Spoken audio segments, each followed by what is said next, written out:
Welcome to the Quantum AI Coach podcast. I'm Gina, founder of Virtual World Coaching Academy.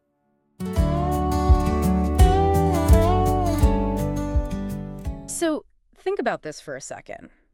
Have you ever found yourself in a room, maybe it's like a high-stakes boardroom or even just a completely chaotic team Zoom call, and it feels like someone just knocked over a massive jug of water? Oh, yeah, like the tension just instantly floods the room. Exactly. The panic is spreading, the stress is just spilling all across the table, and without even a conscious thought, you basically turn yourself into a human sponge. Right, you just dive on it. Yeah, you instinctively drop to the floor and start soaking up everyone else's mess. And you do this not because you caused the spill, right? But Yeah. simply because you hold the title of leader. You feel like it's in your job description. Exactly. You've just assumed that it is your literal job to absorb the chaos so that nobody else has to sit in the puddle. And, well, today, we are tearing down that assumption entirely. Which is so overdue. It really is. Our deep dive today is focused on this pervasive, deeply ingrained but rarely discussed phenomenon. It's the invisible tax of emotional labor that high-performing leaders pay every single day. And it is a massive tax. Huge. So we are grounding our entire exploration today in the insights from a text called The Sovereign Leader: Beyond the Invisible Tax of Emotional Labor by Gina Pickersgill. It's such a brilliant framing of the issue. Right. So our mission today is to figure out why we do this, what it is physically costing us, and most importantly, how to actually stop. Yeah, because we have to stop. I mean, what most people call, holding space for clients or a team is actually draining the exact finite life force you need to architect any legacy-level move. Wow. So it's basically draining your actual capacity. Exactly. The core thesis we are working with today fundamentally redefines capacity. You simply cannot lead an empire, or honestly, even just a healthy business, from a state of emotional depletion that you've disguised as professional presence. That is such a huge distinction, disguising depletion as presence. Right, because every time you metabolize someone else's panic or their emotional spiral or just that low-frequency friction in a room, you are spending biological currency. It's a biological tax. Yes. And it is bankrupting leaders who just think they are doing their jobs. Okay, so to fix this massive drain on our capacity, I feel like we first have to dismantle what we mistakenly believe elite leadership looks like in the heat of the moment. Definitely. We have this very specific cultural image of it. Yeah, when I picture a great leader in a crisis, I picture the stoic, totally unshakable captain of the ship. The one who never sweats. Exactly. The person with that "I've got this" face, projecting total calm while everyone else is just losing their minds. Sure. And from the outside, that stoic face looks like pure stability, right? It looks like the absolute pinnacle of strength. Right. But the sovereign leader asks us to look at the physiological reality underneath that calm exterior. Because for a massive percentage of leaders, that calm face is just a mask over a nervous system that is completely redlining. Wait, redlining, they're actually freaking out internally. Exactly. They are actively metabolizing everyone else's chaos. Their cortisol is spiking, their heart rate variability is tanking, and their amygdala is just working overtime to process all the friction in the room in real time. Oh, wow. Yeah, they're regulating the entire room using their own internal battery just to make the environment feel safe. Okay, I have to challenge this concept slightly, though, because, projecting calm and absorbing panic in a crisis, isn't that the literal definition of good leadership? It feels like it should be, right? Yeah, because if the team is freaking out and the leader doesn't take that on and projects stability, doesn't the entire structure just fall apart? People pay leaders to be the calm center of the storm. I get that, but there is a vital distinction to be made here. The text draws a line between genuine, grounded presence and being what it calls a shock absorber wearing a leadership title. A shock absorber. Okay, explain that. Well, think about the mechanics of a literal shock absorber on a car. It takes the violent, destructive kinetic energy of a pothole and absorbs it into its own structure so the rest of the chassis doesn't crack. Right, so the shock absorber basically takes the damage. Exactly. The shock absorber takes the damage. When a leader does this emotionally, absorbing the panic isn't leadership. The text actually argues that it is a trauma response disguised as a professional skill. A trauma response. Wow. So genuine presence is standing in the room while the storm happens and just letting the storm be the storm. Yes. You don't take it on. But being a shock absorber is internally swallowing the weather system so no one else gets wet. You're taking their dysregulation, pulling it into your own nervous system, and just, like, trying to digest it for them. Which is exhausting. Yeah. Digesting someone else's emotional dysregulation takes a monumental amount of biological energy. I can imagine. When you are just present, you are holding your own state. You are grounded in your own nervous system. You're basically acting as a lighthouse. You're standing firm. Right. You emit a signal of safety, but you are not jumping into the freezing water to swim every single panicked sailor to shore. Ah, that's such a good analogy. So Right. the shock absorber jumps in, drowns their own energy, and just calls it managing the team. Exactly. But, okay, if being a human shock absorber is this exhausting and it actively drains the life force we need for high-level strategic work, it really begs the question of why we don't just stop. If only it were that easy. Right. Like, we read a text like this, we realize it's happening, and we decide, okay, I'm setting boundaries. We buy the books on time management. We block out no calls after 6 p.m. on our calendar. The classic sticky note on the monitor. Yes, the sticky notes. Yeah. But it never works. A week later, you get a panicked 9 p.m. voice note from a client, and before they even finish the first sentence, your heart rate is elevated and you're already absorbing their anxiety. The calendar block was completely useless. It's useless because we treat this like a time management issue. We're relying on surface-level executive function to solve a deeply ingrained biological drive. So it's biological. Very. The text explained the neuroscience behind why those boundaries fail. It was never a scheduling problem, you know. It is an identity problem. An identity problem. How so? Well, over time, your nervous system has wired two distinct concepts together. It has neurobiologically fused, I can hold everyone's pain, with, I am worthy of this leadership role. Oh, man. Which means the brain essentially believes I am the one everyone else's nervous system can borrow stability from, therefore I have value. And if I stop doing that, I become useless. That is exactly what your brain is telling you. It reminds me of trying to uninstall like a frustrating program from a computer, right? But the computer's operating system firmly believes this specific program is critical for basic survival. Yes. Perfect analogy. You try to drag the shock absorber file to the trash can by setting a polite boundary, and your brain just gives you the spinning wheel of death. It just crashes. It throws up an error code saying, warning, if you delete this, we will lose all our value and face social exile. No amount of willpower or calendar blocking can talk an operating system out of a pattern it genuinely thinks is keeping you alive. Because your nervous system prioritizes survival and social belonging over your long-term energetic capacity every single time. It's literally an evolutionary mechanism. Because back in early human history, being exiled from the tribe basically meant death. Exactly. If your subconscious believes that absorbing stress is your unique value to the tribe, setting a boundary triggers the amygdala's threat response. So your body interprets the polite boundary not as healthy management, but as a literal threat to your social survival. Right. Setting a boundary feels like evidence that you aren't the real deal, that you are going to lose your seat at the table. You cannot outlogic that kind of deep biological wiring with a time management app. You really can't. So to bring this out of the theoretical neurobiology and into reality, the source text shares this incredibly vivid personal story. I love this story. It perfectly illustrates the shift from this reactive absorbing pattern to actual sovereignty.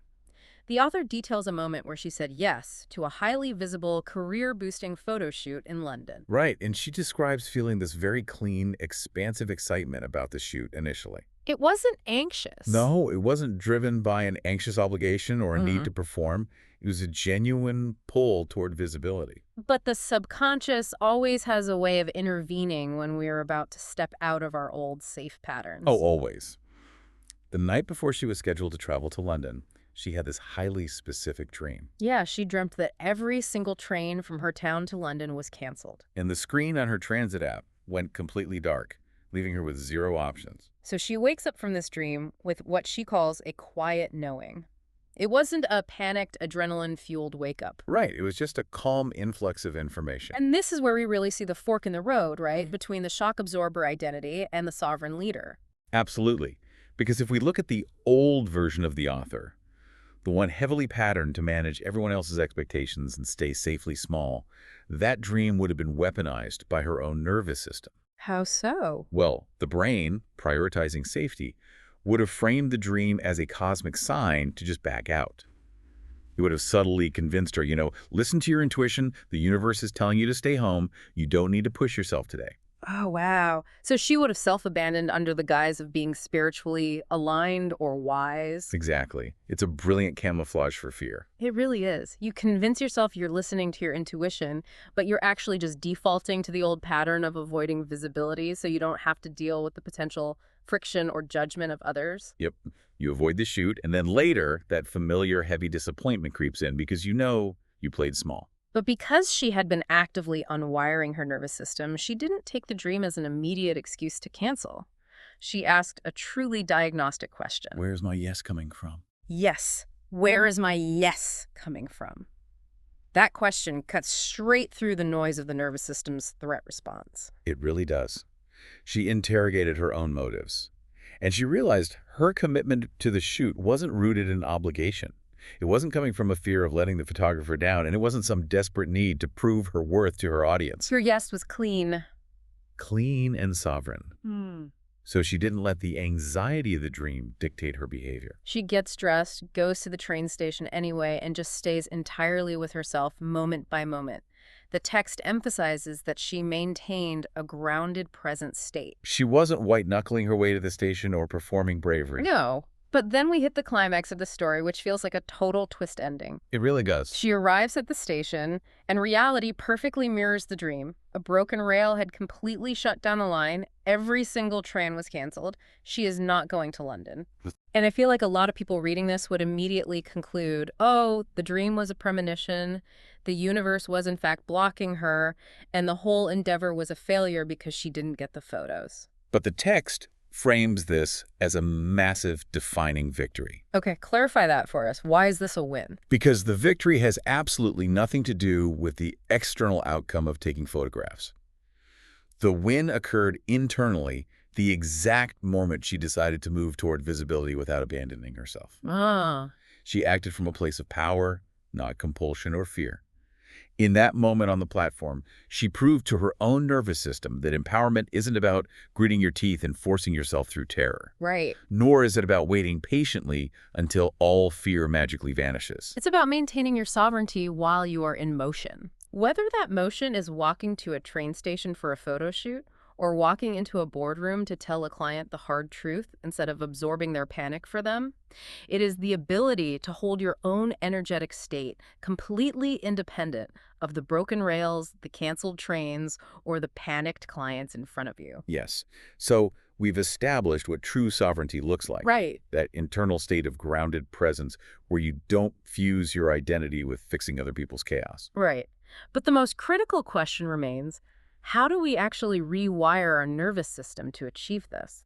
We know that cognitive behavioral tricks, willpower, and calendar blocking fail because the operating system just overrides them. We have to know how to rewrite the underlying code. Exactly. And the text introduces the specific mechanism the author utilizes, pointing out that Gina Pickersgill is a certified havening techniques practitioner. Yes, havening. And it claims this approach completely bypasses the cognitive loop of trying to think your way out of the pattern. But I need to understand the biology here. How does a technique actually bypass the brain's survival wiring? Don't just tell me it works. Explain the mechanics of how we rewrite this hardware. Okay, to understand havening, we really have to look at how trauma and deep stress patterns are stored in the brain. Okay. When you experience a distressing event, or in this case, a chronic pattern of equating absorbing stress with survival, your amygdala, which is the brain's threat center, locks that memory in place using receptors called AMPA receptors. AMPA receptors, got it. It's basically like superglue. The amygdala glues the trigger someone else's panic to the response, which is you sacrificing your energy to fix it. So they're physically linked. Exactly. Yeah. Now, havening, which stands for amygdala depotentiation therapy, uses specific types of soothing touch, usually on the arms, face, or hands. Wait, soothing touch generates a physical response in the brain. It isn't just about feeling comforted. Exactly the opposite of just mere psychological comfort. The specific touch used in havening generates massive amounts of delta brainwaves. And delta waves are... They're the slow brainwaves, usually only produced during deep restorative sleep. Oh, interesting. Yeah, so when you introduce high levels of delta waves, while simultaneously bringing the stressful pattern to mind, a complex electrochemical cascade occurs in the amygdala. And what does that do? The delta waves activate an enzyme that literally dissolves the glue, It removes the AMPA receptors from the surface of the neuron. The neural pathway linking the trigger to the panic response is structurally dismantled. Wow. So you are going straight into the hardware and physically uncoupling the neurological link that says, I must absorb this person's pain to have value. Precisely. You break that connection at a cellular level. Which means you are no longer trying to give yourself better scripts to say no to people. You aren't managing your behavior, so you just appear to have boundaries. You are changing the foundational pattern underneath the behavior. Yes. Because when you change the pattern at the cellular level, your nervous system no longer has to constantly prove its worth by carrying the weight of the room. The biological necessity to be the shock absorber just vanishes. It vanishes. And the ultimate result of this rewiring is the creation of what the text calls a boundary-locked container. Let's dissect that phrase for a second, a boundary-locked container. So a real boundary, then, isn't a strict policy you put in your email signature. No. It isn't a defensive wall you build to keep people out because you are too fragile or exhausted to deal with them. A boundary is an internal state of regulation. Beautifully said. When you hold a regulated internal container, the entire dynamic of the room shifts. Humans are deeply sensitive to the nervous systems of the people around them through mirror neurons. Right. The text observes that when you stop automatically dropping to the floor to soak up their spills, people stop expecting you to carry them. They intuitively sense that the dynamic has changed. That is so powerful. They don't sink without you. They actually rise to meet you where you are because you are no longer enabling their dysregulation by absorbing it for them. You're providing genuine stability, not acting as a shock absorber, taking on their damage. Exactly. And, well, this is where the work becomes incredibly tangible because we've spent this time dissecting the mechanics of the shock absorber pattern, looking at the evolutionary biology, and making the case for a boundary-locked container. Right. But let's be entirely honest with ourselves here. You cannot sustain an elite leadership presence if your nervous system still treats someone else's panic as your job to metabolize. It's just completely unsustainable over the long term. It's akin to constructing a multi-million-dollar skyscraper on a foundation of shifting sand. You can build it high, you can make it look beautiful on the outside with that, I've got this face, but the underlying structure is fundamentally unstable. It's waiting to collapse. Yeah.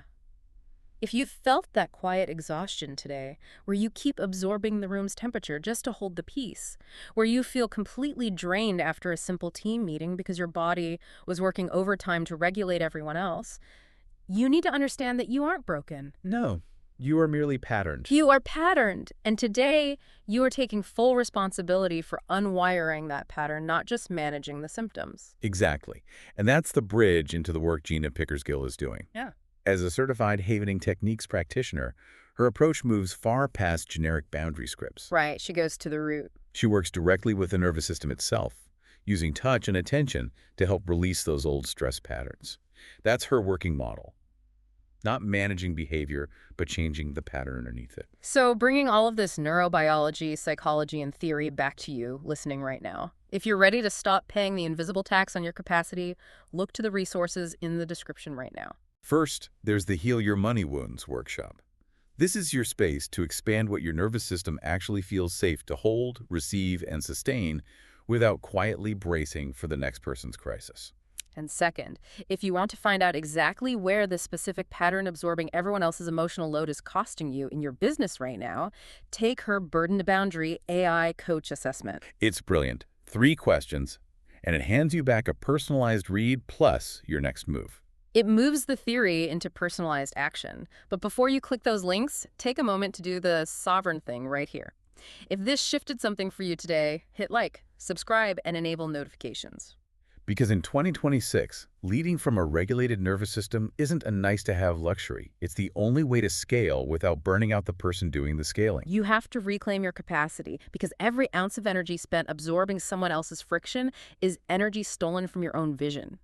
Now go reclaim your capacity. We'll see you in the next deep dive. But wait, before you go, we want to leave you with a final thought to mull over. Yes, a way to test this in your own reality. Think about how much energy you've spent this past week just metabolizing the stress of the people around you. Think about the meetings where you quietly acted as the human sponge on the floor, soaking up the tension so nobody else had to feel uncomfortable. Just try to quantify that energy. Exactly. Quantify it. If you reclaimed all of that finite life force tomorrow, if your nervous system completely let go of the need to process everyone else's emotional state, what empire-building, legacy-level move would you finally have the capacity to make? So when Gina offered me the opportunity to do this, I jumped for it because I think anything that you can do that is going to chip away at these limiting the beliefs of things that hold you back is really, really worth doing. So it's been a really lovely experience, and if anybody's a bit worried about it, just do it, because the opportunity to connect through havening is really, really powerful. It's really, really powerful. But really helpful, I think, in terms of having that kind of guided process just to kind of let the ideas and the feelings and the images flow, and then try and work out what it actually means afterwards, and to come up with, and it made intuitive sense. It's really, really helpful to then kind of have that debrief of, okay, what can we actually do with this stuff? Because that's where we tend to get stuck, is kind of like coming out of it going, oh, this is all some really interesting ideas and thoughts and feelings and images. But yeah, then, you know, how can we actually harness them to do something different? And I think that's been really, really helpful in terms of clarifying really what I need to prioritize to go forward in a way that will deal with some of that stuff that came up. I would like to point out that I'm actually a therapist myself, and sometimes therapists also need a therapist. So I was really stuck, and then one day a friend posted a link for Gina's wealth and money attracting short course, and I went, this sounds great, I'm just gonna book it. And I loved it so much. I really had an epiphany on that course, and it was only meant to be a demonstration, and yet it was really it just opened up something, possibilities that I was stuck before, and now like, ooh, I can use this to unstuck myself. I'm a great believer that when the student is ready, the teacher appears, and you appeared at the right time. That's all there is to it. So, you know, if anybody is watching this video, it means Gina has appeared in your life. So please give it a try. She walks where the sky